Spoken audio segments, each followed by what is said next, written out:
इतना अच्छा आप शांत हो जाएं तो मैं आसानी से बोल पाऊं, क्योंकि माइक कमजोर है।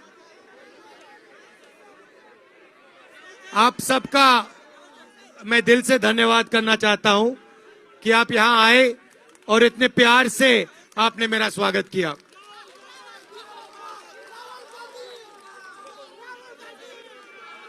पिछले साल हमने भारत जोड़ो यात्रा की थी। भैया शांत हो जाएं प्लीज।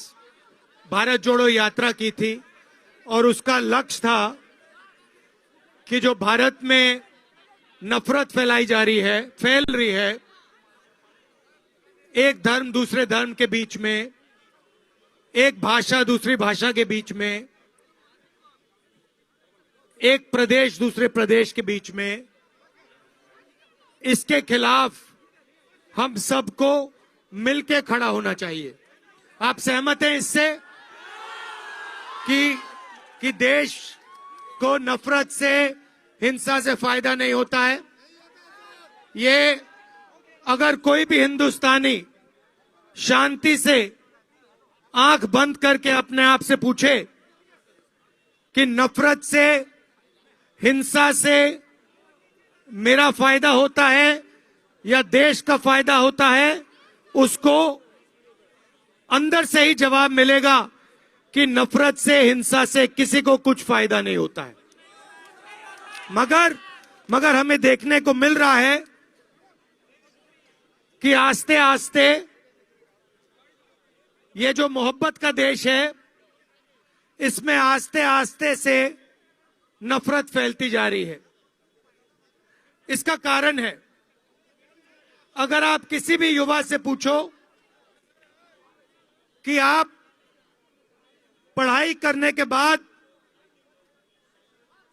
क्या करना चाहते हो, तो सारे के सारे युवा आपको कहेंगे मैं जॉब करना चाहता हूं, मैं रोजगार चाहता हूं, मैं इंजीनियर बनना चाहता हूं, मैं डॉक्टर बनना चाहता हूं, मैं लॉयर बनना चाहता हूं।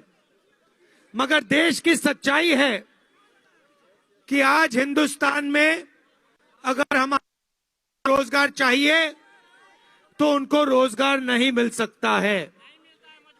ये और जो देश के युवाओं के सपने हैं, उन सपनों को देश के युवा पूरा नहीं कर पा रहे हैं और इसके कारण उनके दिल में नफरत, क्रोध और गुस्सा पैदा हो रहा है।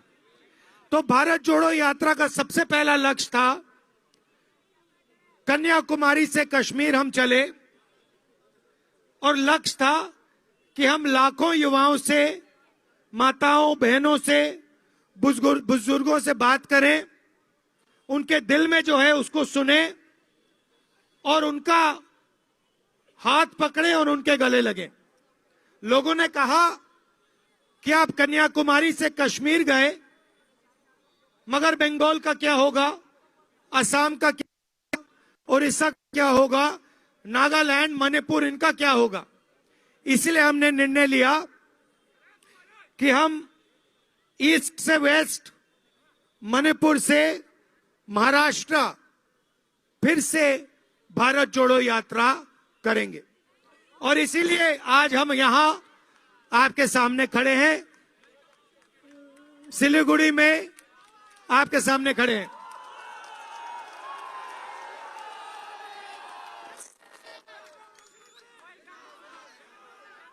और इतने मोहब्बत से आपने, मैंने कहा भी नहीं और आपने मोहब्बत की दुकान खोल दी और फ्री में, दिल खोलकर। तो इसके लिए मैं आपको बहुत बहुत धन्यवाद करता हूं। काफी टाइम से ऐसी यात्रा हमने बंगाल में नहीं की है और मैं चाहता था कि मैं आपके बीच में आकर, ऐसे दूर से नहीं, स्टेज से नहीं,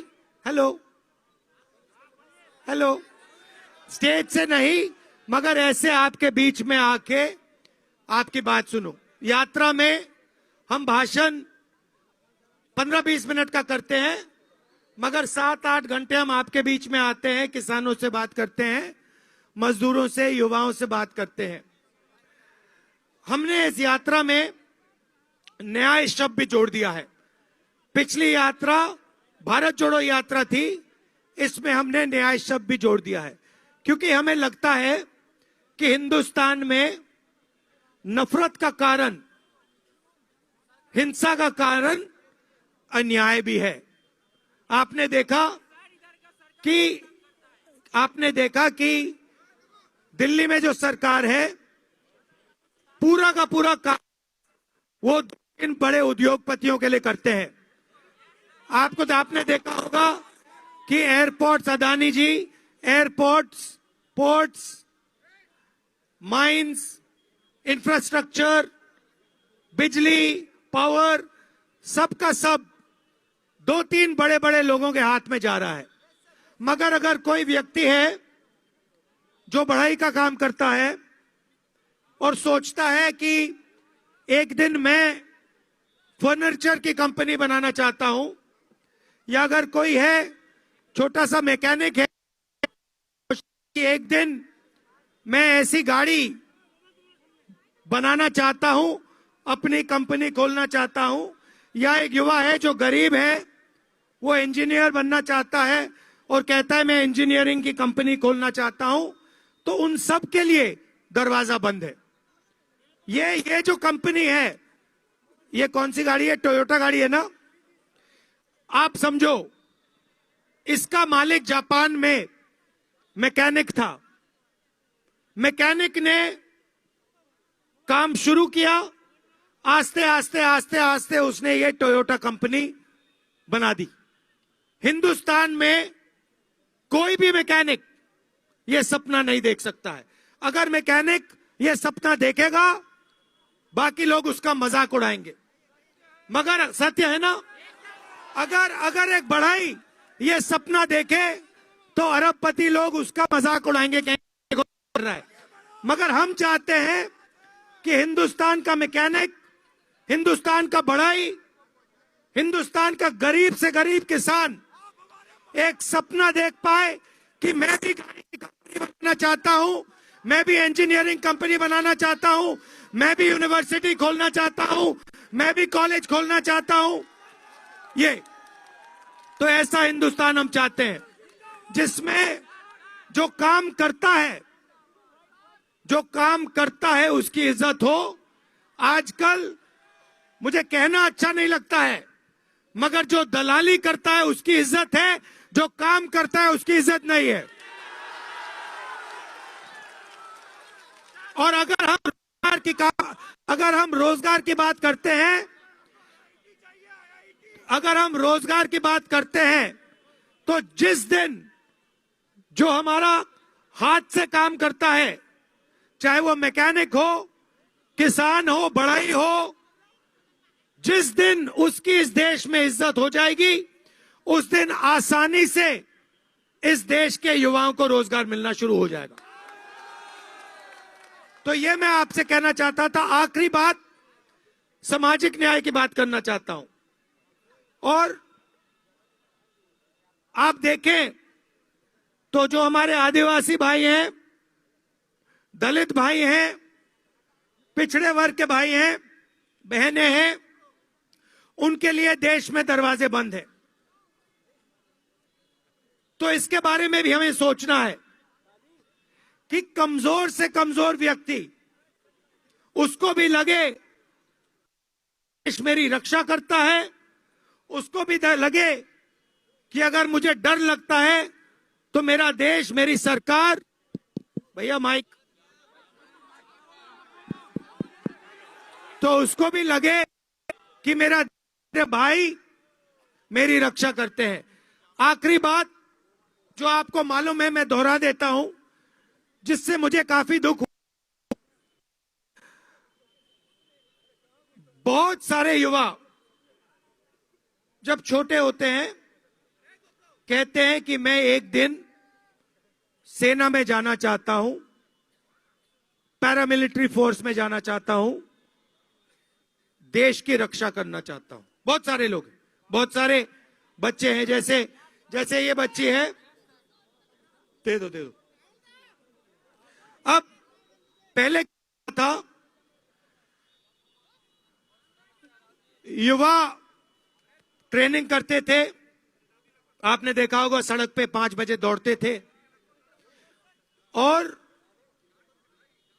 फिजिकल फिटनेस बनाकर टेस्ट लेकर आर्मी में, वायुसेना में जाते थे, नेवी में जाते थे। अब वहां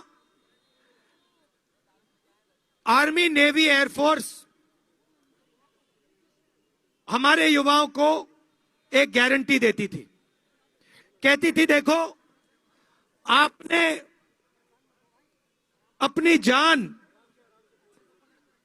देश के लिए न्यौछावर कर दी है, तो आपने अगर अपनी जान देश के हवाले कर दी है, देश के हाथों में कर दी है, तो हम आपको गारंटी देते हैं जब तक आप जिंदा हो और आपके परिवार के लिए, शहीद होने के बाद आपके परिवार को हिंदुस्तान की सेना, हिंदुस्तान की वायुसेना, हिंदुस्तान की नेवी गारंटी देके आपकी रक्षा करेगी, पेंशन देगी और रक्षा करेगी। मगर आज क्या हुआ है, आज एक नई योजना आई है, उसको सरकार ने अग्निवीर योजना कहा है। अब उसमें देखिए, उसमें कहा है कि हिंदुस्तान का युवा आर्मी को अपनी जान देने के लिए तैयार हो जाए और लाखों युवा तैयार हो जाएंगे। मगर अग्निवीर योजना कहती है कि आप आर्मी में आओ, 4 साल के लिए रहो और 4 साल के बाद 75% मतलब 3 में से 4 युवा आपको हम वापस घर भेज देंगे। 4 में से 1 युवा सेना में रहेगा और बाकी जो 3 हैं वो वापस चले जाएंगे। अगर शहीद होगा, देश के लिए गोली खाएगा, तो जो सेना के लोगों को कॉम्पनसेशन मिलता है, प्रोटेक्शन मिलती है, वो अग्निवीर को नहीं मिलेगी, उतनी नहीं मिलेगी। तो मेरा कहना है कि शहीद 2 तरीके के नहीं होते हैं, शहीद सिर्फ एक तरीके का होता है। सही? ऐसे थोड़ी कि भैया ये दूसरा शहीद को सम्मान एक बराबर होना चाहिए। और अब क्या हुआ, सबसे दुख की बात, 1,50,000 युवाओं ने भर्ती, अग्निवीर योजना से पहले इन 1,50,000 युवाओं को कहा गया कि आपको आर्मी में भर्ती कर लिया गया है, इनको जगह दे दी गई। और उसके बाद 3 साल सरकार, भैया बहुत जोश है मगर मुझे खत्म करने दो, फिर हाँ अभी मुझे बोलने दो। तो सरकार ने उनसे कहा कि भैया देखिए कोविड का समय है, थोड़ा समय ठहर जाओ, आपको भर्ती कर देंगे। 3 साल उनको ऐसे लटका के रखा और 3 साल बाद 1,50,000 हिंदुस्तान के युवाओं को कहा कि तुम्हें ना भर्ती होगी, तुम्हारी ना आर्मी में भर्ती होगी, ना तुम्हें अग्निवीर में जाने देंगे। तो इनके साथ अन्याय हुआ है, अन्याय हुआ है ना। तो ये 50,000 युवा हैं जिन्होंने आर्मी में भर्ती करवा ली थी, इनके खिलाफ अन्याय हो रहा है और ये गलत है। आप बात से सहमत हो? तो ऐसी बातें मैं उठाना चाहता हूं जो देश में अन्याय हो रहा है और पूरे देश में, हर प्रदेश में अलग अलग तरीके से अन्याय हो रहा है। इसलिए मैं आपसे बात करके जो आपके दिल में है उसको समझ के मैं आपके सामने और देश के सामने रखना चाहता हूं। बंगाल में मैं आपको बताना चाहता हूं कि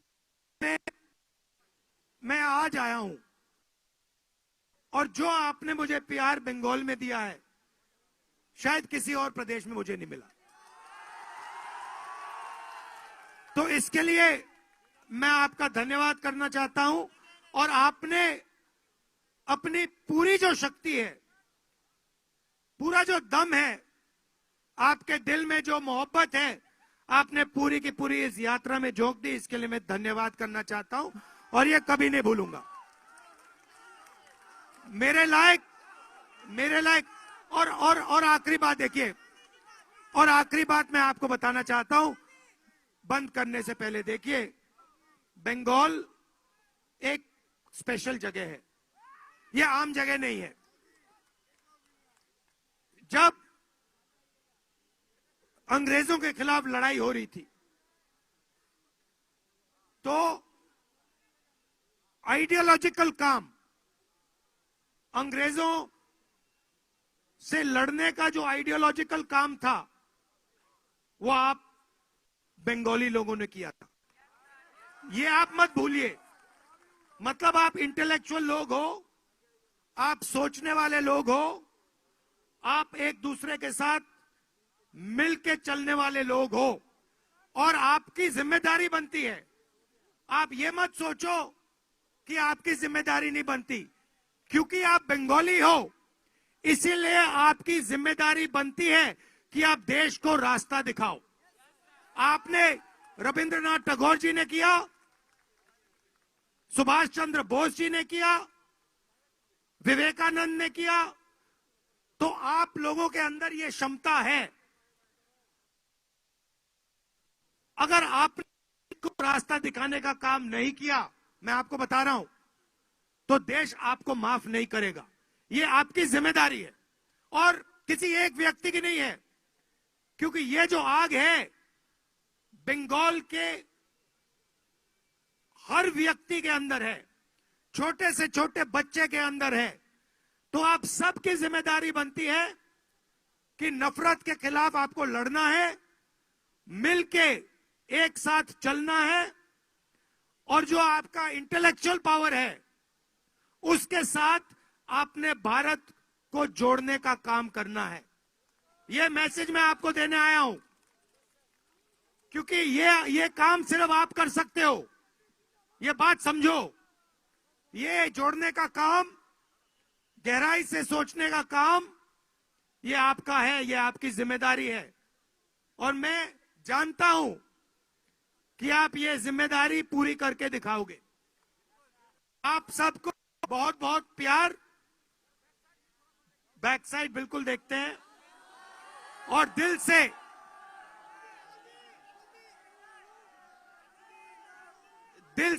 दिल से आपका धन्यवाद। नफरत के बाजार में मोहब्बत की दुकान।